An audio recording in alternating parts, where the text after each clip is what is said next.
Welcome to Luca is a Billionaire, where the only thing I invest in is your answers. In this video, I will show how to connect Bluetooth Nissan Armada step by step. With the Armada on, tap Settings on the infotainment screen, then Bluetooth, and choose Add Device. On your phone, open Bluetooth, select the Armada name shown, and confirm the PIN if prompted.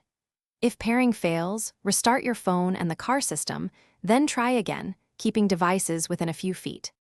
Start by selecting phone or Bluetooth on the Armada screen, then pick Add Device to start pairing.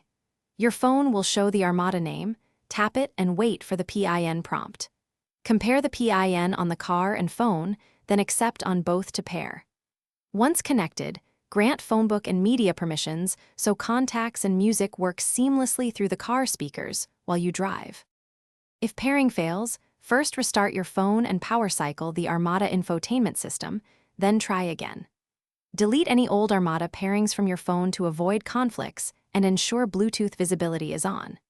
If problems persist, check for system updates for both phone and car, and try using a different phone to isolate the issue, or consult your dealer for deeper diagnostics if the unit still won't pair. Thanks for watching and please subscribe. It's the best investment you'll ever make.